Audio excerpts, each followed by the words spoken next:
Welcome to the Caribbean Cricket Podcast, your one-stop shop for all things West Indies cricket. By the fans, for the fans.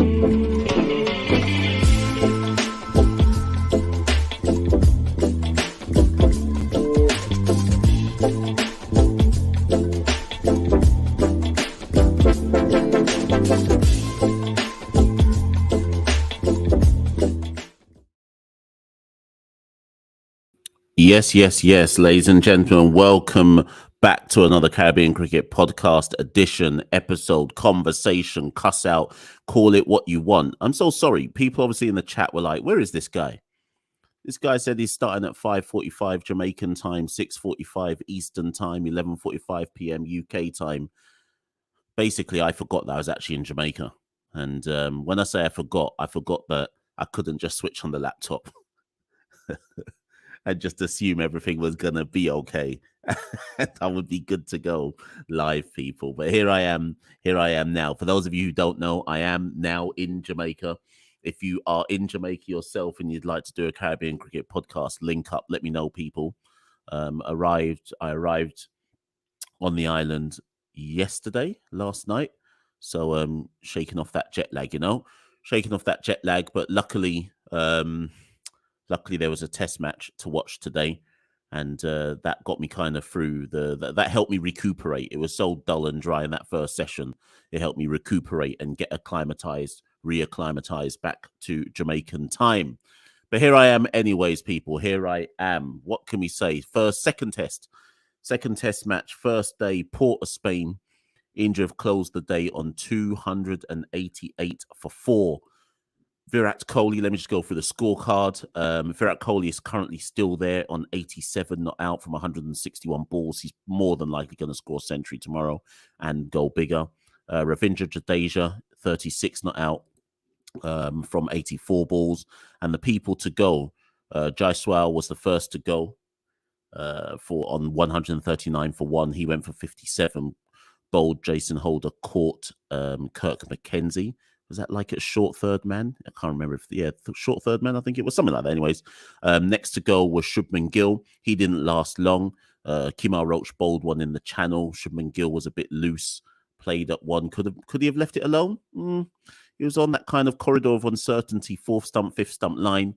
Anyway, Shubman Gill chased it and nicked through to Josh De Silva. At that point, it was 153 for 2. 153 for 2, then became 155 for 3.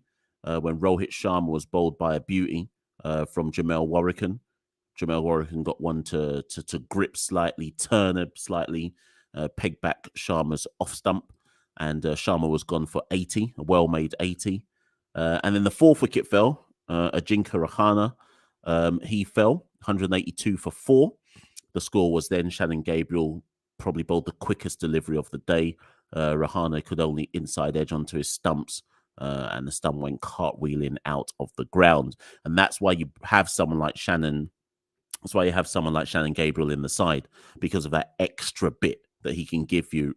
Need we remind people that as much as some people want to say that Shannon Gabriel might possibly be on his last legs, at the end of the day, and maybe it's a shocking indictment of where West Indies cricket is at, but I don't know if there's anyone else in West Indies cricket that can really crank it properly like Shannon and be accurate.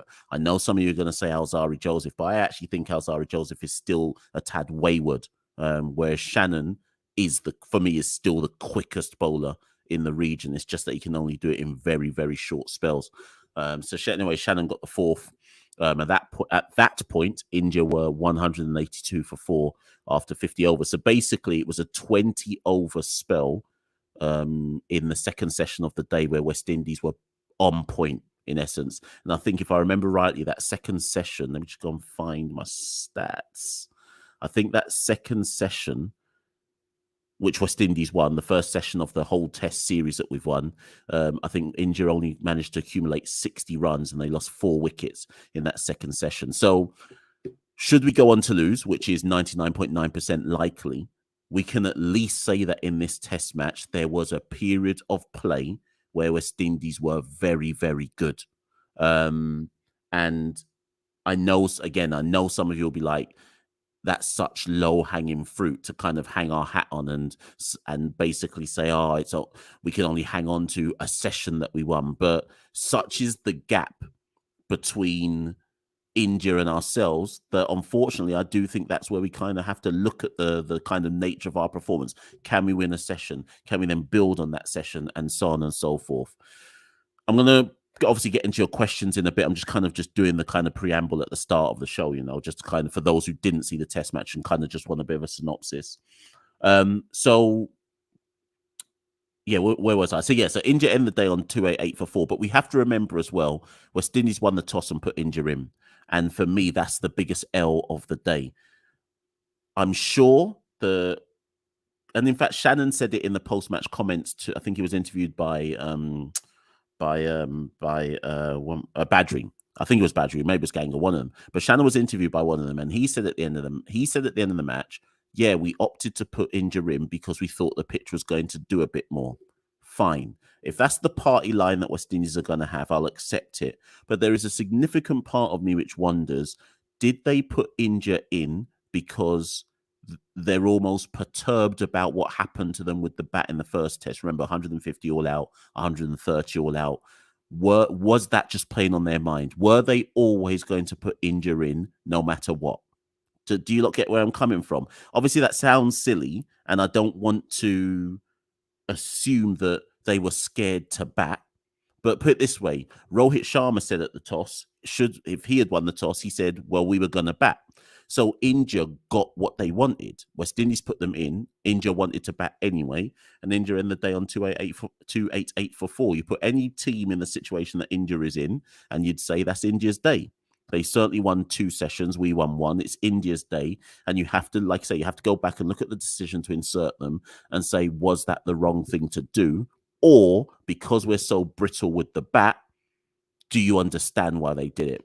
Intrigued to see what people say. Get at me in the comments. I'll put them up. What do you think that was about? Because the last thing I'll just say on that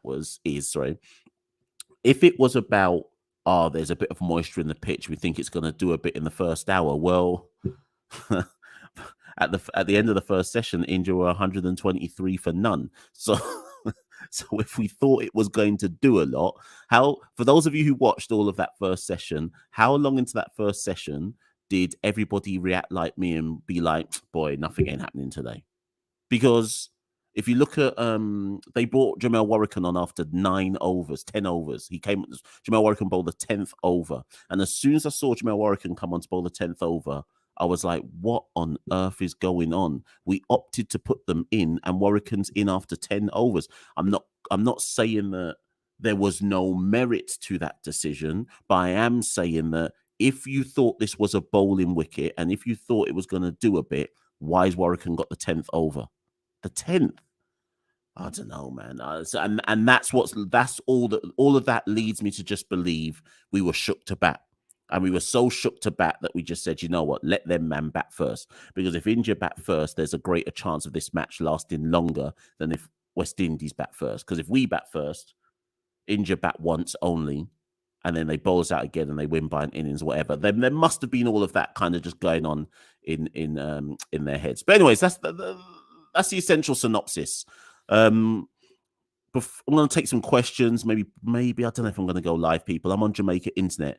Earlier today, the electricity just shut off.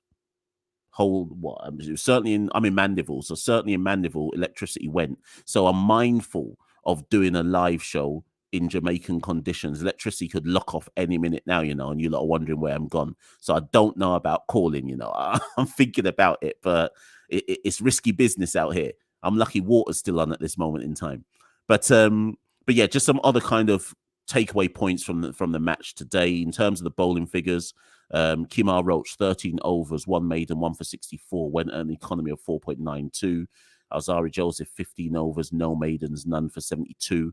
He went at 4.8. Shannon Gabriel, 12 overs, no maidens, 1 for 50. He went at 4.1. Jamel Warrican, 25 overs, 5 maidens, 1 for 55, 2.2. Jason Holder, 13 overs, 3 maidens, 1 for 30, and he went at 2.3. So in essence, Warrican and Holder were the only two to bring any level of real control. I would be significantly concerned. If I'm a West Indies fan, I would be significantly concerned at Jamel Warrican having bowled 25 overs on day one. That already tells you that Ashwin and Jadeja are going to love bowling on this track. They are going to absolutely love it when India come to bowl. If we had to let Warrican bowl 25 on day one, it's a problem. So, anyways, let's take some comments. Get me in the comments below, people. Anything you want me to bring up, so on and so forth. So Dane says the way the pitch looked, a blind man could have seen the pitch was dry. Yep, I agree. After the first 30 minutes, I knew West Indies were going to have a long day. Yep. And again, Dane, it goes back to the point. I thought the same as you. As soon as the first 3-4 overs, I went, wait a minute. There's nothing in. Like you're looking at the ball, the carry through to Josh was dying on Josh, and I was like, wait a minute. And the few times that the Indian batters nicked it or got any kind of genuine nick, it was falling well short of the slips. And I was like, there's no life in this. There's no zip in this. And I refuse to accept that Craig and the think tank around him looked at that pitch and went, yeah, there's a lot in that. There's a lot in that. Let's have first go and bowl on this pitch. I just don't get it. I just don't get it. I thought there was enough in there. I thought there was. I thought based on the first half an hour that the decision to bowl first made no sense. But then Sheldon's got a point here. Our fast bowlers were conceding sixes in the first 6 overs. Spin had to be tried. Rohit is great against pace. Yes, Sheldon, I agree with you on that. But the counter to that, Sheldon, is when you insert a team and you choose to bowl, you shouldn't be turning to spin so quickly. And actually, Sheldon, what that does talk to is what happened in that first hour. So let's just talk on that a bit, Sheldon. I thought in the first hour of play, we were... No. Actually, that's harsh. I thought the first few overs or so, we were okay. And then, generally speaking, the first hour of play, we were loose. The bowling wasn't tight enough. I think he waited too long to bring Jason Holder into the attack. Obviously, it's easy to say that with hindsight, but I thought we were really loose with the ball and we handed the initiative to India.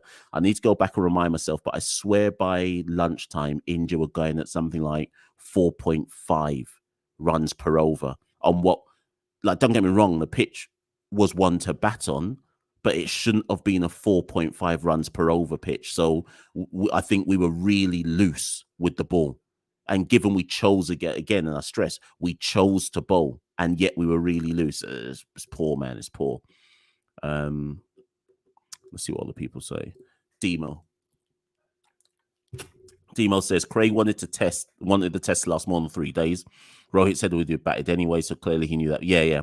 I agree, Demo. I think there was...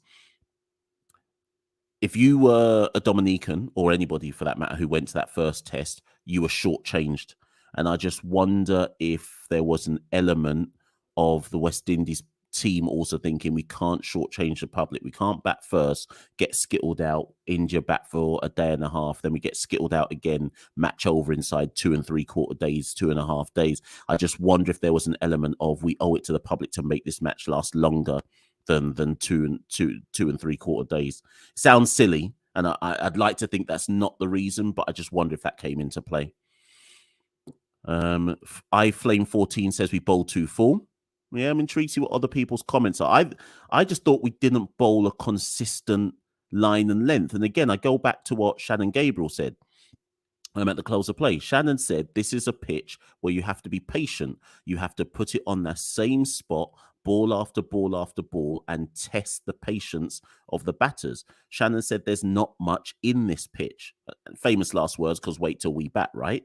But in that first session, I just thought you couldn't see until Jason Holder came on and bowled a nagging line and length and kind of probed away at Jaiswal and in kind of induced a few false shots. You couldn't see the other bowlers working the batters over. There wasn't enough pressure being put on the batters. And that's where Sheldon's right. When Sheldon says that's why they brought Warrican on so early, yeah, it was probably to exert, I wouldn't say pressure, but to exert some level of control. I just thought too many of the bowlers were loose. Let's see what other comments. Get your comments in, people. 007 says Kurt McKenzie being injured. How would that be playing on his mind? Injured? Was he injured? I saw him fielding at the very end. If he was injured, was he injured with? I saw Shandapur go off after taking a lick on his wrist. What's Kurt McKenzie's injury? Put that in the comments. I don't know about his injury. I saw him on the field at the end of play. He was fielding at what, short leg or something? Not short leg. Silly mid on or silly mid off or something. So where someone talk, I don't know about that. I don't know about the injury.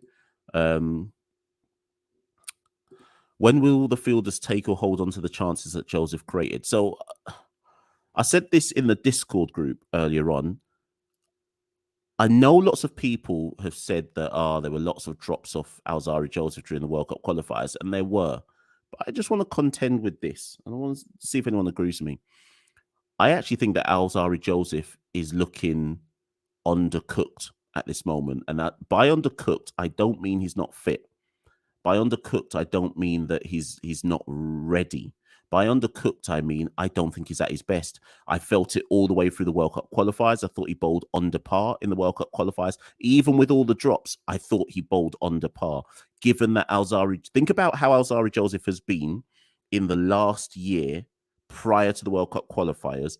He's been improving to the point where we were looking at Alzari Joseph as our spearhead, as our figurehead bowler, ready to step into the breach. I think at the World Cup qualifiers, he was poor.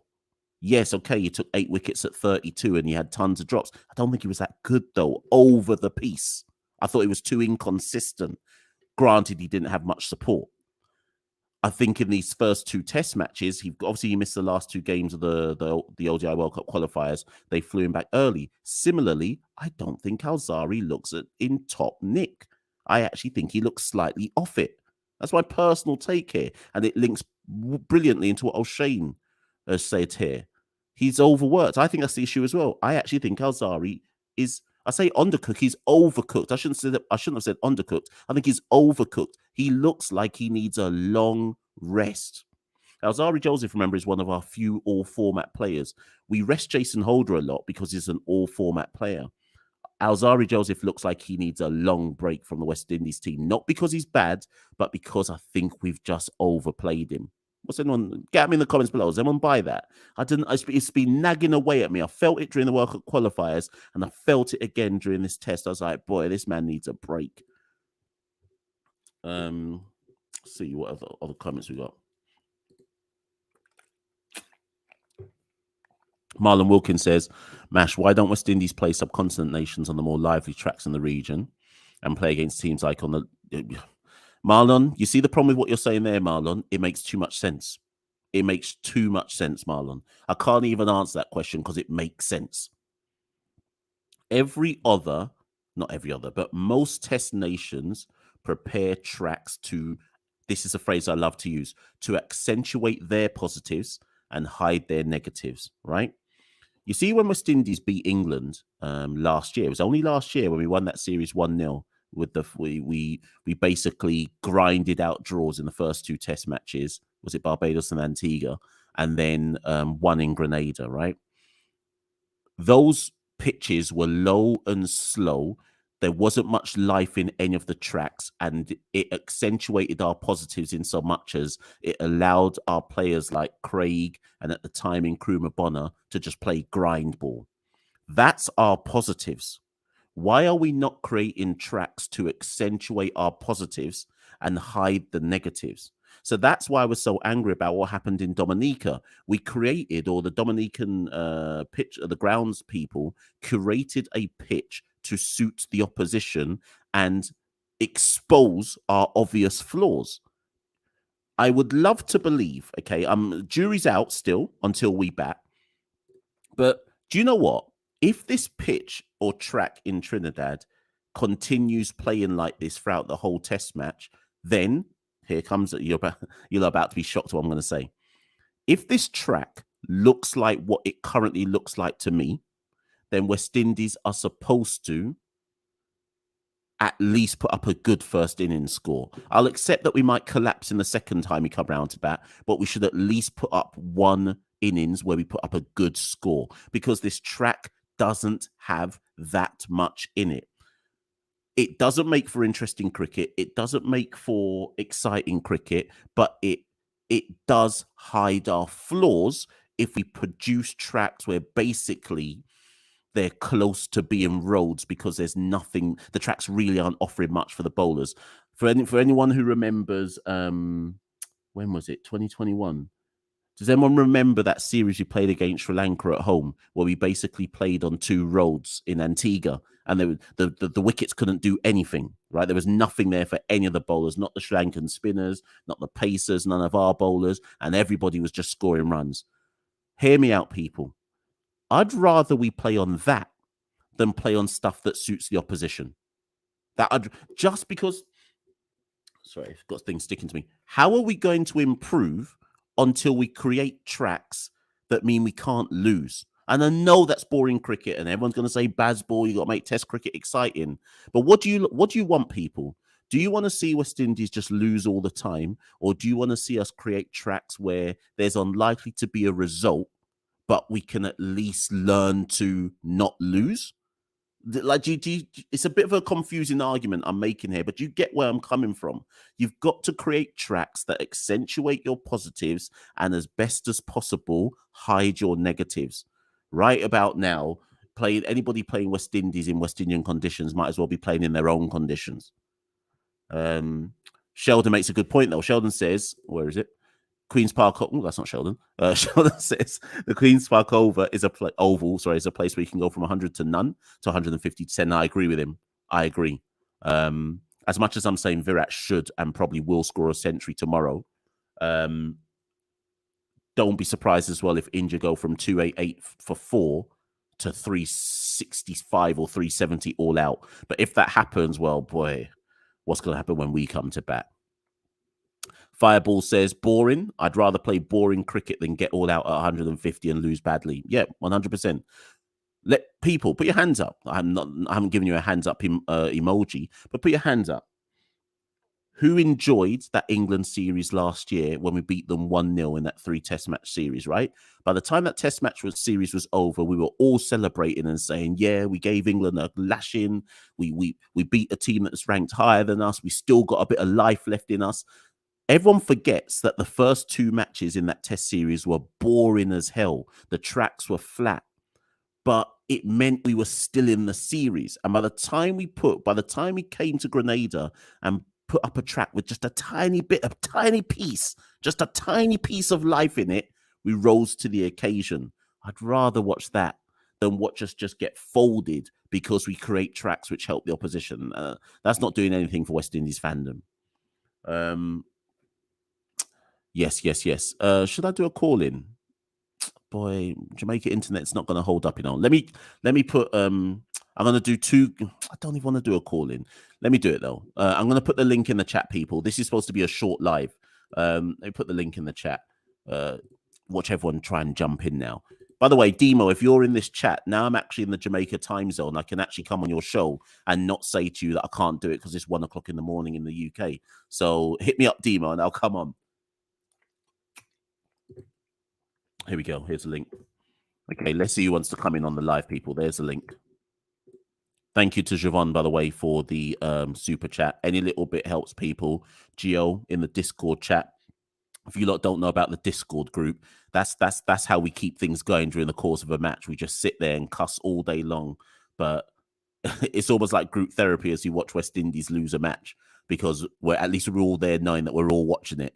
At some point across the day, you know. So if you want to get in the Discord group, people, let me know, and I'll send the link to you. I should really have put it in the description for this video, but yeah, message me. Maybe put a comment below after the video's done, and I'll send you the link for the Discord group, and you can jump in on that. Anyways, got some people who want to come on. Let me go to them. 1 second, people. Gio, let's bring Gio on.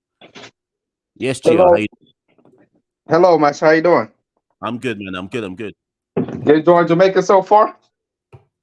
Listen, I haven't had the KFC chicken yet, you know, but but that I've got that plan for later. I've got that plan for later in the week. This afternoon, I went and picked up a curry goat and rice and peas. So I'm nice. Okay, perfect.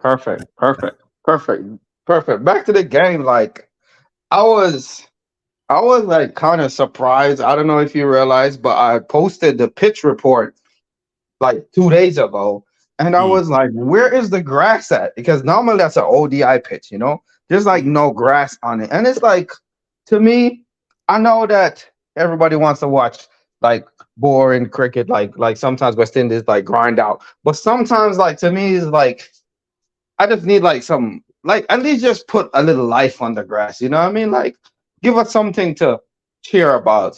Because like other than India, like losing 4 wickets, I really don't think they're gonna lose that much wickets. And the thing about it is, when I see Warren start bowling, I was like, oh my god, man! Like I gotta watch what 8 more games of this torture for So, the rest so, of the summer.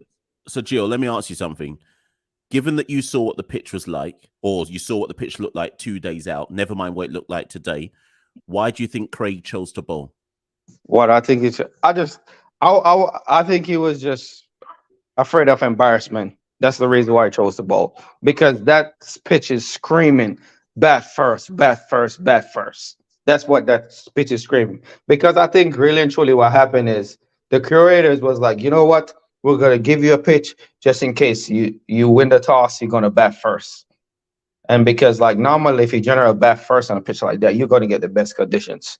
I Mm. feel like I feel like this game reminds me of the South Africa game because I don't know if you remember South Africa. They got off to a great start, and then they did lose no wicket. Then after lunch, they lose a lot of wickets. Then in the afternoon, they build back again. So it's like in various periods, you go good, just like Sheldon was saying, you go good, and then all of a sudden you lose wickets. How how do you envisage this test is going? Sorry, not this test. How do you envisage day two is going to do? They, Sorry, let me start again. How do you envisage day two is going to go? How, like, what do you see India getting bowled out, or do you see them declaring? I think, I think, what India I think like the only way they're gonna get bowled out is if we contain them, because I think just gonna push for it, because they're Mm. gonna push for it because if you see in the economy of the fast bowlers, they're going to like fours, right?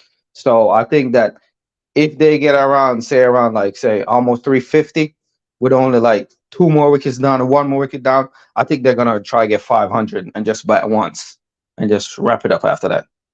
It depends on how much they make in the first session. The first session is going to give it to us. So if they do good in the first session, they're going to go hard after lunch and then declare right after tea and put us into bat. Now, to give the West Indian players their due, in the first Test match when we got bowled out for 150 after batting first, as much as Ashwin and Jadeja kind of took the majority of the wickets, you could argue in hindsight, or even at the time, not even hindsight, that a lot of those wickets were given away, like loose shots, poor shot execution, etc., right? Based on what you've seen thus far, would you be surprised if West Indies were not able to bat properly when we come to? We're going to bat at some point tomorrow. We're going to bat, right? Probably, I would assume at this point in time, I'd say we are going to bat the final session. Whether India are all out or they declare, we are going to bat the final session of tomorrow. Do you expect us to be able to put up a respectable showing in our first innings, or do you think we're just going to get destroyed again? I think that we will be able to put up a good showing is if that we're not like timid. If we're not timid. I know like a lot of times when I say let us play positive cricket, a lot of people think I'm saying like we should go after every shots. But the thing about it is I feel like if Craig and Tage don't like go in a shell, because I feel like one of the reasons why like we continue to like lose a lot of wickets, people play washout. I feel like they're afraid to like, I'm not saying they can't express themselves, but they're afraid to like get out their shell a little bit, because like a lot of times they're supposed to be getting singles.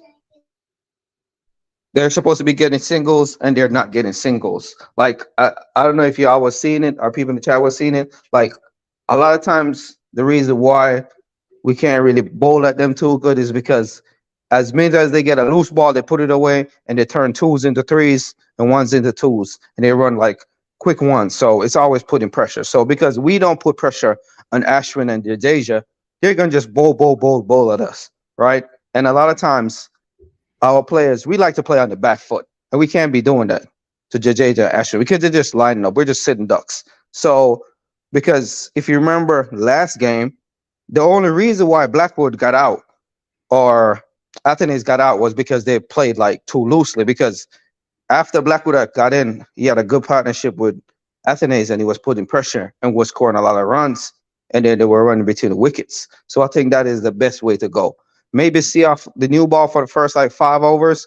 And then after 5 overs, just express yourself, but not too much. And then try run singles. That's it. Thank you for that, Gio. And I put up some comments whilst you were talking, because one comment was from Matt saying that Craig and Tage are too negative.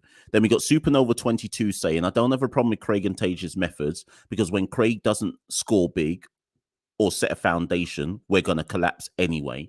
It's an interesting thing, Gio, because we all know what Craig does. Tage is new into the side. So the point is that we got Craig and Tage who are kind of similar players. But we've dropped Bonner. Seemingly, we've finished off his career, and Bonner's quite similar to Craig and Tage as well. Is the West Indian strength to bat long, bat slow, and set a foundation, or maybe to take your argument, but in a slightly different direction, you can be positive without playing shots? You see, and let me explain to people what I mean by that. And I shouldn't use Virat as an example because Virat is obviously world class. But you see, in the final session today, Virat was playing positive cricket, but it wasn't fours and sixes. It was running hard. It was putting the ball into the gaps and turning ones into twos. We were into the final hour of the day's play, and Virat was running twos really hard as if it was the first hour of the day's play, if you see what I mean. And so where I do agree with you, Gio, is that I don't think we're positive in that sense. We're not positive in terms of cricket isn't just fours and sixes. I don't think we're positive in terms of ones into twos and twos into threes and pressurizing the opposing fielders. I do think we've got an element of block, big shot out. It's sometimes in our test batting.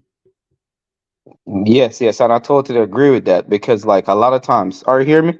Because a Yeah, lot I'm of hearing you, times, yeah. okay, because a lot of times, like, West Indies, like, we try to, like, normally, like, I don't care what these players say about, like, their defensive, whatever. Like, West Indies, like, from a young age, like, we're generally not, like, defensive, like, players are, like, we don't, like, blah. We like to express ourselves. So I think a lot of times when you try to, it's like they're like fighting against their natural instinct. I'm not saying they should go mad and try to score like a Brunner ball or whatever, like Zach Crawley was doing today, or whatever, right? But like I feel like what happened is like we don't got the type of players that can be like a Pujara that can make 50 off 150 balls and they feel comfortable. Because I think the minute our players see we only got like 2 off like 20 balls or whatever, they just get frustrated and they go for the big shot. So I think that they should just naturally go play their natural game, because a lot of times, like, and sometimes it happens with Brad Wade, sometimes it happens with Bonner, sometimes it happens with Tage. A lot of times I get complained for this sometimes, but sometimes I feel like the players, like when Tage was facing Ashwin, he seems like he doesn't want to score at all, because like from the first time I see him face him, he just block everything. And I'm like, you can't do that. And Brathwaite does it sometimes. So it's like, if Ashwin knows that you're not going to try to score off him, he's just going to line you up. And that's how he got out. Obviously, it was a good ball. But if you understand what I'm saying, like, Yeah, well, I agree. they just like unwilling to like attempt to like score. It's like 1 over, they just come and be like, you know what? I'm just going to see out this over. And sometimes it's like they get a loose ball. And instead of them putting the loose ball away, they just leave it.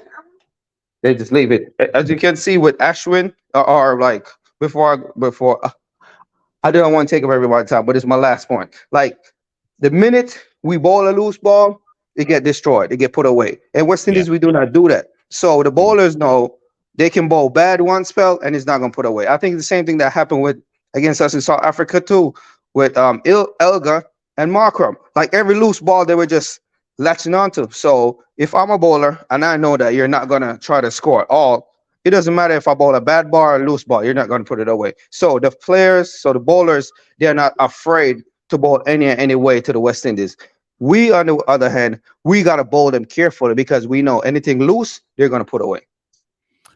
I can't disagree with that, Gio. And just putting up Sam's comment, Sam says, with Ashwin and Jadeja, you ain't going to get many loose balls. So West Indian batters have to find a way to rotate strike on the good balls. I agree. I agree with you, Gio. I agree with Sam's comment there as well. Listen, Gio, there's a couple of people in the background wanting to come on. So thanks for coming through, yeah? Thank you, thank you. Hopefully you No enjoy the rest problem. of your stay. I will try, man. Thanks very much. People, before I bring the people's champ on, which I think is Demo, maybe hold on. Demo sent me a message. Oh, let me just bring it. Is it Demo? People's champ is Demo, surely. Demo, is it you? You're on, by the way. No, this is Mr. Lover. Oh, yes, Mr. Lover. What are you saying? I just want to say good afternoon to everyone listening. There are 3 points I would like to make before I leave. Number one, I think we missed the trick of including Kevin St. Clair into Yeah, we the didn't even talk 11. about that. Yes. Yeah. Number two, looking forward to West Indies batting. I hope we can at least score or do strike rotation so that the bowlers so India don't get too comfortable against our batsmen. So to see Kirk McKenzie and Alec Atnes batting 3 and 4 respectively, hopefully, that will be something interesting to see.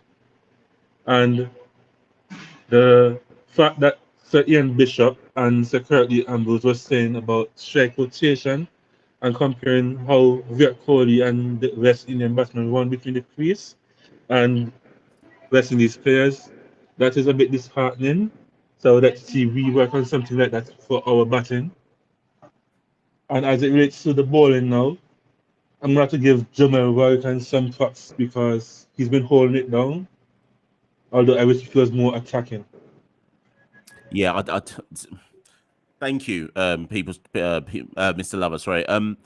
That you've actually raised a lot of good points there. There are things I haven't even spoken about that I completely forgot about. Let's deal with that last one first, Warwican. So at one point on commentary, Ian Bishop was saying he was talking through how Jamel Warwican can get better in his bowling, because I think Warwican bowled tight. I think he showed a level of control. He beat Virat's edge 2 or 3 times. Obviously bowled Rohit with a beautiful delivery. I don't think Warwican has got enough in his locker to bowl game-changing balls regularly, Exactly. but he has got game-changing balls in his locker. But here's the problem, Mr. Lover, for someone like Jamel Warwican. The way Jamel Warwican bowls, if he goes back into our domestic cricket system, he will take tons of wickets bowling like that. And this is the eternal problem for a lot of our players in the Caribbean, particularly bowlers. You can bowl the way they bowl in domestic cricket and have great figures, and then you jump into international cricket and the adjustment for them to go that extra 5% is just too much. And I don't know how we get those players to improve unless we have them go elsewhere to learn how to improve. Do you get where I'm coming from? Unless we fly Jamel Warwican to India and say, go in, like, I'll just use India as an example, could be Pakistan, could be wherever. Go and take part in a spin specific camp. I don't see how their skill set actually improves. Also, I agree with you on this one, but this issue here has something to tie into what a former Indian opening batsman who averaged 23 been saying about taking us out of the World Test Arena setup. I believe that is nonsense. Before this decade or millennium white ball started for West Indies, we've been doing pretty much okay. And it wasn't so much franchise cricket competing, so we had more first class games. Now, if you guys want to take us out of the test arena, how about you start picking West Indies players in those franchise so we can play more domestic games and better ourselves? Do you know what? I think I think the guy's name was Akash Chopra or something. I'm not Yeah, even studying. I'm not even studying what those guys are saying, right? And the reason why I'm not studying it is because the reality is we happen to be playing India, so I'll use Indian analysts as an example, or former players, whatever, right? The same thing was said when we went to Australia in December, and Australia smashed us up as well, right? The but the thing is, reality is, none of those people understand the complexities of the different competing factors that have caused West Indies cricket to decline over the last 15 to 20 to 25 years. So their answers are always going to be very simplistic, one phrase, one sentence, one word answers, which does nothing to unpick or deal with the underlying issues that need to change to fix West Indies cricket. So dashing us out of Test status, cool, but that's still not going to fix anything. So exactly, Marsh. But you just have to kind of ignore a lot of these people because they don't want to do the groundwork to fully understand the complexities behind the nature of West Indies cricket. exactly. And before I leave, this is my last comment. I'm not sure if anybody in the hierarchy ICC is listening, but because you're on BBC the other day, let me just put this out there. You guys having so much white ball franchise cricket. Why not have some red ball franchise cricket as well to help other places develop? You have IPL, you have the 100, you have Big Bash, you have PSL, and all those white ball tournaments. Who is going to take the initiative to have a red ball tournament outside like of the county cricket and first class, just to have international players get more experience, like the Brandon Kings, the Kirk McKenzie's, etc. Who's going to give us that opportunity? The short answer for that, Mr. Lover, is nobody. But what I would say, because what I tend to find with these shows what we do with Caribbean Cricket Podcast is people are watching them. They're not letting me. I find out much later that certain people are watching this. Let me just say this one for the cricket agents who I know watch these shows. I am urging the agents of West Indian cricketers to try and get our players exposed to red ball cricket elsewhere in the world. I know that's not going to give you the big agent fee that you want. I know it's the T20 leagues where you actually get your real agents cut. But if you genuinely care about the development of these players under your control, then get them a red ball contract in India, get them a red ball contract in Sri Lanka, get them a club cricket gig in England, get them a county contract gig in England. There's more to their development than just getting them the next T20 bag, which also then makes your pockets full as well. If we care about developing the cricketer as a whole, you'd get them some red ball gigs as well. So that one's for the agents out there, because it can't all fall on Cricket West Indies. The players need to eat a food as well, yes, but that message there, that was specifically for the agents. Listen, Mr. Lover, let me move on, man. There's some more people in the background. Thank you for having me on. Yeah, no worries, man. Take care. So before I come to that guy who's in the background, there's just a couple of comments that Mr. Lover made that I also want to throw on. People in the chat, please let me know what you think about these three comments. I've never even addressed these. First one, why did we call up Kevin Sinclair if we never intended to play him? So Kevin Sinclair was obviously there as Rakeem Cornwall's cover in case Rakeem Cornwall didn't make it. Rakeem Cornwall didn't make it. So how comes Jamel Warrican got the pick? Like, if I follow the line of thought that a lot of people have, so a lot of people are like, well, might as well give Kurt McKenzie a go. Okay, cool. So shouldn't we also give Kevin Sinclair a go then? I just didn't understand why Warrican got the pick. And yes, Warrican took a wicket, and yes, Warrican bowled with control and this, that, and the other. I just didn't understand why Warrican got the pick and not Sinclair today. Second question, or second issue I've got, and bear in mind, people, I'm in Jamaica right now recording this. I'm as proud a Jamaican as anybody else who's a Jamaican, right? Kurt McKenzie is a fellow Jamaican, and big up Kurt McKenzie and big up Jamaican. I hope Kurt McKenzie does Jamaica and West Indies proud. Kurt McKenzie has only played 9 first-class games. Up until March this year, Kirk had not done anything for the Jamaica Scorpions to suggest he was ready, or for West Indies Academy to suggest he was ready to get even near to West Indies cricket level. Never mind West Indies A, right? Since April, Kurt McKenzie has scored a double century in that Team Headley versus Wheats competition for the West Indies Academy. He then went to play for West Indies A off the back of that double century and scored a 92 and 80 odd against Bangladesh A. I'm not saying I'm against Kurt McKenzie playing, but I'm just imploring everybody to understand this one thing.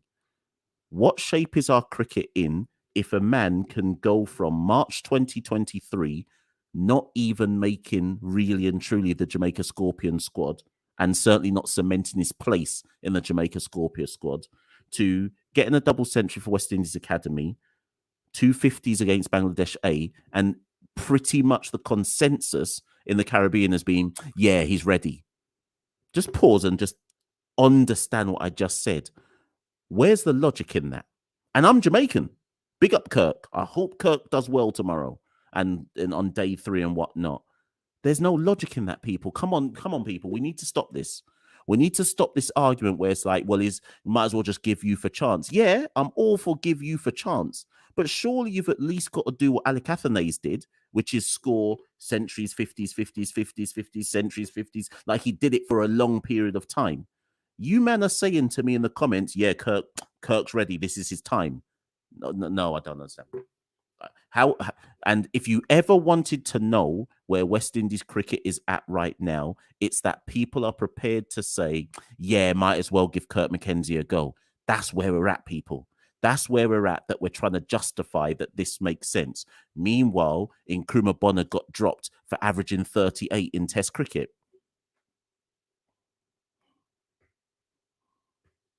Does that make sense to you lot? Does that make sense to you lot? It don't make sense to me. It don't make sense. So, anyways, the final point is this. See, Sam is saying what everyone's basically saying. Then we got nothing to lose. I agree, Sam. So I'm not fighting the man down. Good for Kirk. But if we're gonna say that, well, boy, we got nothing to lose. Well, that's where we're at. Then that's really where we're at. Anyways, big up Kirk. I hope Kirk scores a 50 or maybe a century when he gets his debut, and I hope he goes on to have a long career for West Indies. Final point before I come to Ian, who's in the background. Jermaine Blackwood, people. Again, another Jamaican. I've got a lot of time for dads, but I can't be the Caribbean Cricket Podcast, and I can't say that I'm willing to call it as it is if I don't say this as well. If Blackwood doesn't score, and by score I mean a 50 or higher, if he doesn't make a significant score in this Test series, in the remaining 2 innings that he's got in this Test match, I think Blackwood might get dropped. I don't know if I'm saying he deserves to get dropped, but I think he might or should get dropped. I'm just throwing that out there. And I've got a lot of time for dads. I think he's one of the few proper counter-attacking players we've got who can actually do it at international level. But people, if he don't score. But here's the thing. Whenever Blackwood is under pressure and people are saying, boy, Blackwood needs a score, if you've been studying West Indies cricket properly, whenever Blackwood's under proper pressure, he produces a score. So do not be surprised, people, if whether it's in innings 1 or if it's innings 2, don't be surprised if Jermaine pulls out a score of 80 plus. And that's what will make sure he then stays in the side. But I'm saying that Dads is under significant pressure, and I would not be surprised if this is it for him if he doesn't pull a score out of the bag. Matt says he averages 29. Well, he will if he fails in this test. He actually averages 30 at this moment in time. But averaging 30 in West Indies cricket is the same as averaging like over 40 for any other team. So you have to bear that in mind as well, because you have to think about how many of our players average in the 20s at international level. Shea Hope averages 25. Roston Chase averages 26. Come on, man. And you lot are calling for those type of players. So we can't even cuss Blackwood averaging 30. That's the same as an Australian averaging 45. When you think about how West Indians, like who averages good in West Indies cricket? Bonner did, and we dropped him. So there you go. Anyways, let's move. Ian's in the background. Let me bring him on, people. Here we go. Yes, Ian. First time on the show. How you doing? I'm blessed. Happy to be here with you all, guys. Where Finally, where where you tuning in from or speaking from, Ian? Which country? Trinidad. They go Ah, market. Trinidad. Yes. A stone throw from the oval. Did you go today? No, I didn't go. Maybe sometime during the process once we survive. Um, but you know, I think yes, I know the stage of our cricket. But there is one thing I always tell people is the little mistakes that cause the big accidents. The little things we don't get right. You know what's the first thing disappoint me today? You What's in gone? Gone. Trinidad. You in Trinidad. Okay. Whatever the wicket have, you ain't think it's the two fastest bowlers they're supposed to open it? Yes. Yes. Yes. I just couldn't understand why you're opening with Roach and Joseph and you have Gabriel in a home country. In a wicket you're custom bowling on. So I would think that set the stage for why it is the openers take so long before our first wicket fall. Mm. If you set if your plan is to let me blast them the first 5 overs, blast them at both ends. Don't blast them at one end and ease them up at the other end. And that is the first thing. So Braffett, I find he plays like a little like cowardly, like he frightened. I don't know if he afraid Roach. Maybe Roach might get vexed with him because Roach see. I don't know why he would open with Roach and you have Gabriel there. Maybe you could help me. Maybe you understand what he did. Do you know what? So there's two ways of looking at that point you're making. Way one is that you open with, and I actually think you're right, by the way, that Roach probably opens because of the seniority of being, well, he's the highest in the terms of the modern era. He is the highest West Indies wicket taker. So maybe there's a seniority issue of saying, well, Kimar Roach is Kimar Roach. He must get the new ball. And of all the bowlers that we've got, Kimar is probably the best at extracting subtle movement off the pitch and certainly to left-handers. That said, Ian, within about 2, 3, 4, 5 overs, it was obvious there was nothing in the pitch. So even if I could get behind the idea of opening with Roach and Joseph, that should have been changed quickly to Shannon after literally 1 or 2 overs. But the only other thing which counters your argument is, do you think that Shannon Gabriel and Alzari Joseph have got enough control in their bowling to justify opening the bowling? Right. And I think it's a good question. And I'll answer it like this so you understand what I say. Mm, The fastest person I ever seen in my life is Patrick Patterson. mm, And you know what? He wasn't that accurate, but man used to be jumping when he coming through. So mm. much so I remember he hit Larry Gomes. So there comes a time in life where you just settle for pace. Do you remember that strategy? You may Yes. leak some runs, but you're looking to just get pace, body line. Even if they hit a four, they hit it for the first 3, 4 overs on each side just to make life uncomfortable for them. Mm, So I wasn't really studying if you're too efficient. yeah. Sometimes you have to, it's have something in the business called you loss leader. Sometimes you have to lose in order to win. You have to give up runs in order to intimidate. Yes. So if I had to bowl 3 bouncers and let the referee, the umpire, to talk to my guy, and 3 bouncers straight to your nut, you have to play an aggressive game. It's a war. Don't come and make things nice to them like what you do in Dominica. Like we love them Indian players. Because you gotta make things nice. I have Shannon fast, Shannon bowling 150 at the fastest, sometimes 150 something. He cruising at 140, 145. I go in and ease earlier because I like you. I go in and bring a medium pacer or somebody who go in 130 to Mm. ease you up so that you will get your eye in. When your eye in, I go bring him Shannon so you can Yeah, hit yeah, your yeah. No, I see. Yeah, I see your argument. I see your argument there. So then, I guess I'm going to ask you a question. I suspect I already know the answer for the question. Tomorrow, so we didn't take the new ball at the end of today's play. I think Craig bowled himself, and maybe it was him and Jamel in tandem till play was called. You have to assume that they're taking the new ball pretty much straight away tomorrow at the start of day two.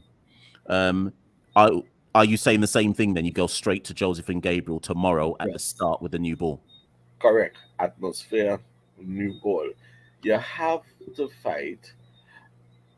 you have to be strategic. It's like a art in warfare, Mm. right? Sometimes I mean, you play chess, right? You Yes. understand the game, right? So you know sometimes you will do a gambit, you do a sacrifice. Sometimes you will have different sacrifices in order to win the overall game. Mm. We know Shannon may sometimes not be as accurate, but the idea is just intimidation in the early stages. It's just to get you uncomfortable. And Mm. if in the process I get a wicket, no problem. That is you know, like the song One Moment in Time. That is Yes. a moment you can't get back. You Mm. can't get back that little area, that first four overs on each side. That gone, it gone forever. You need to capitalize on it. All right. If after it you get some wood and you say, all right, Shannon, take a rest now. Okay. But what if it work? What if a bouncer hit the edge of a ball and caught, and then the next one, and you could start to tumble from there? What if the immediate intimidation work? If it don't work, no problem. We have nothing to lose.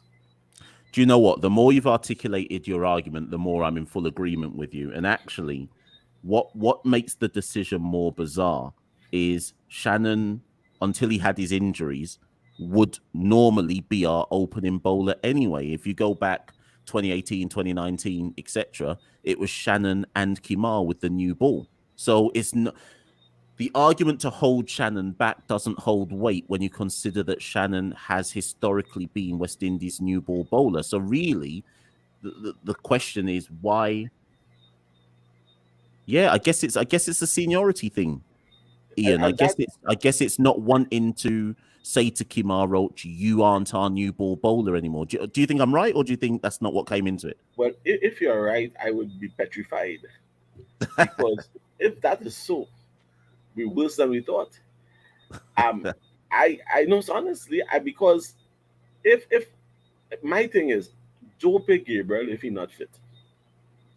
If Mm, Gabriel not fit, don't pick him. But if he fit, you don't tell me you're not giving him the new ball. Come on, that's one of the fastest bowlers in the West Indies. You telling me you're not giving him the new ball? Then you're weakening the weaponry. You're weakening your weaponry. It's strategic, right? Give him the new ball. No problem. If you don't get through, well, all right. But you know what? We took advantage of one moment in time. So tomorrow morning we have one moment in time again. Are we going to do the same thing? Look, Roach, I gave you the new ball because I'm afraid you. Oh, look, Roach, I gave you the new ball because you're my countryman and I like you. Oh, look, you're the senior one, so let me give you the new ball. What stupidness is that? You in Trinidad? You have Shannon Gabriel with the crowd behind him. To even make it worse, to make the decision even worse, you have the fastest bowler with the whole crowd behind him, and you know we in Trinidad. We don't know it's only two away in the team. So we really behind Shannon to really perform, mm, right? So with all that kind of psychology, give him it, man. Man, hold it. Show to your people you could get on. Get on bad. No. You water down everything and give Roach. We're not in Barbados. He's not the fastest anyhow. If he was Barbados, if I was in Barbados, I still give it Shannon. Because at the end of the day, you give your fastest. Yeah, Do you know what? No, I think your argument is right. I do think, though, just to defend Kimar slightly, though, although your point is valid, re the Queen's Park Oval. If Kimar is bowling in conditions where if the ball is coming off the seam and it's deviating and there's movement off the pitch, I think you give Kimar Roach the new ball because I think he's the most skillful bowler of the exactly. bowling unit. And then But I if would have it's the pitch that we have yes. as it is on the in the Queen's Park Oval, where you know that really you're gonna need someone who can crank it up. And I hasten to use the example of late in the day, Alzari Joseph was given a spell where he was bowling bouncers. I think it was at Jadeja, and it was the only time in Jadeja's innings where he looked mildly uncomfortable, right? Exactly. So that little spell there from Alzari, I think, backs up your argument that first thing with the new ball tomorrow, you have to go to Alzari and Shannon, and you Yeah. just have to say, I don't even know if it's about bowling a line and length. I think you say to them, bowl straight hostility with the new ball Because and just see if where it you takes us. exactly, if you're looking for that artistic kind of thing, well, then you're supposed to open with Holder and Roach. Yes. If you think you will get swing and cutting this and fancy thing, that is hold on, roach. But when you want hostility, you want to make these people frightened because they're laughing at you and you're looking like a clown. You want to put fear in the batsman. That is the bottom line, This is no friend thing, You want to put fear. We did not put any fear in them. We just love the Indian players. We love them. We bring them in Dominica. We put on a nice pitch for them. And now they're coming Trinidad. We say, here what? We're going to ease up from Shannon. We know, just let me tell you something. You just watch Shannon coming at you, just get frightened. That's what I say. Come on, it's plenty of intimidation. Shannon just frighten you. The man that look, when he see he started running to you and he look like he fighting with himself when he coming, I will get frightened. Yeah. Next thing now. Listen, Ian, thank you so much for coming through, man. First time on the show. Don't make it the last time. Yeah, all right, brother. Take care. All right, then. Take care. Bye. That was Ian, people. Just I'm gonna bring this one to a close. Sorry if you wanted to get on the live, anybody, and you didn't get through. I did put the link up maybe 2 or 3 times, but just a few comments I wanted to address that I saw come up. First one from Todd. Todd says, host, which I guess is me, please stop talking about Bonner being dropped and having a 38 average. You need to admit it was because Bonner experienced 2 concussions within a year. Stop making it seem like he was dropped. So Todd, I'm gonna agree with you in so much as saying, yes, maybe they did drop Bonner because of the concussions. But if that was the reason why they dropped Bonner, since that concussion in Australia, we've played against Zimbabwe on low tracks. They didn't bring him back. Who was after Zim? South Africa. Okay, so I accept not playing him in South Africa. Cool. After South Africa, is this our first engagements in South Africa? Yeah, this is our first test in South Africa. In Dominica, it was low, slow tracks. Trinidad, it's low and slow again, right? Fine. I'm willing to accept, even if I take your argument and they drop Bonner because of the concussions and getting licked down by fast bowlers, we're not playing on fast tracks at home. So why not bring the man back then? That's why I'm saying he's been dropped, because they've had chances since to bring him back and the man isn't back. Whatever reason they try and justify to say why he's not back, he's not back. And those runs that Bonner has scored, let me even come at you with even more stats to justify that argument why I said it. Because I remember, people, I'm a guy who always comes with the stats and the facts to justify what I'm saying. Nkrumah Bonner has 2 test centuries and 3 test 50s in 15 matches, right? This is his 50s. He scored 86 in Bangladesh, low and slow. 90 in Bangladesh, low and slow. 113 not out in Antigua, low and slow. 68 not out in Sri Lanka, low, spinning and slow. 123 in Antigua, low and slow. So, do you get my point? We're playing against India with low and slow tracks, and Bonner's not back. Come on, man. Nothing ever makes sense to me. And let me not talk, because if I talk too much, people will say that I'm talking. Anyways, Mike, thank you for the super chat. Mike says Kohli is already set. The horse is bolted. This was in response to the point that Ian was making about using the quicks. We should have attacked much more after we got those wickets in the second session. I agree. I watched pretty much all of the final session, and there was points in the final session where I just thought, not that we'd given up, and I wouldn't say that. The players didn't give up, but we certainly ran out of ideas. We did. I thought we ran out of ideas in that final session. And the last 30 minutes where we basically bowled Athanaze, Warwican, and Craig, I just thought, you know what? We're just waiting for the day to end prior to taking the newborn. To me, that was a bit negative. I thought that was negative cricket. But thank you for the super chat, Mike. Much appreciated. Let's take some final comments that I may have missed. I